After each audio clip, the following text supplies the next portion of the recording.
but the promise is to start it in January, and I believe we will still do it. So what he has in mind, are IDPs in host communities. No, you said something here about receiving 200 million in the last administration. Yes.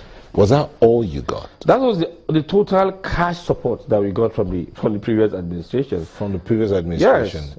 Does that include what you got from the state, from other states? No. I'm talking about the federal Just government. the federal government. The total cash donation that we got, I remember the governor did address the press on this when these allegations were becoming too rampant, where the governor, a lot of Nigerians were shocked when he said, as of July last year, that the total cash donation that the Borno State government had received from any quarter was 345 million. So most of the donation, most of the support that they come in aid. They come in terms of food aid or in terms of whatever kind of material support, but not cash. So a lot of people at that time were just carried away by the billions that they had been. The question now is, you spent 600 million in feeding. I mean, the governor said that daily. Yes. No, monthly. Monthly. Yes. 600 million. At that time. You spend 600 million on feeding. Yes. Then you need money. You also spend a lot of money on reconstruction. Yeah. Yet, how much of allocation does Borno State get from the federal government? I think I will call that prudence. The governor has got a very good sense of anticipation. If you just Google, look for an article that is titled, "Is Anyone Listening to Shetima?" written by Kayode Komolafe. The governor predicted the recession that we are in now, and he kept on saying that we needed to prepare for it.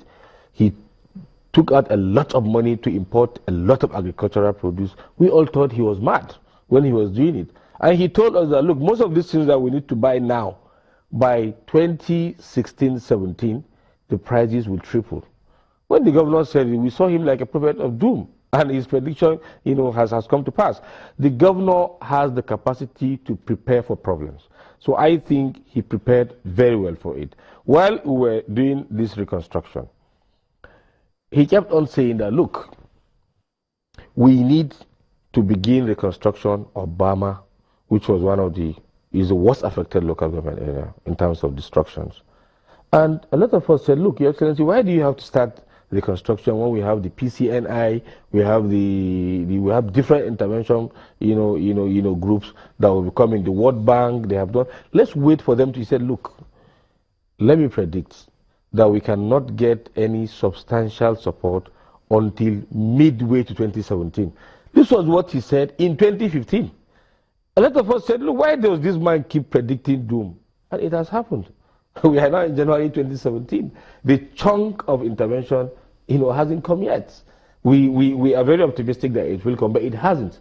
So what I'm just trying to say is that the governor has a very good sense of anticipation, and he can sit down and just predict. He's an economist, and say, look, we are likely to have this instance, and then he prepares for it and begins to work with it. That's why we were able to, to withstand all of that. I go back to the issue of the IDPs. It's something that I really want to stay on more than the reconstruction happening. That's why we describe that as double jeopardy. First, this is what they're going through, and next, this is it. Let's talk about health facilities for these ones. So we have seen pictures of babies and women and children looking very malnourished.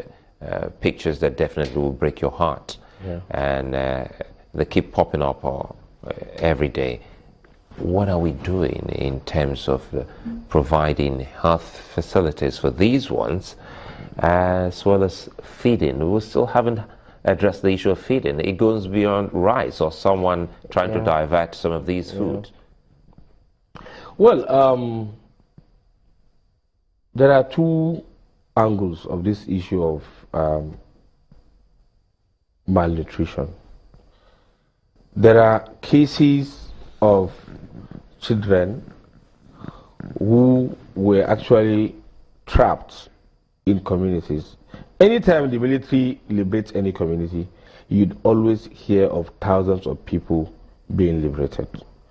Some of them might not have been under Boko Haram captivity, but their villages were along the routes of Boko Haram activities in such instance, they had no access to food because the military was operating around there, and then the Boko Haram themselves, were not allowing people to leave such areas so that they would have them as human shields.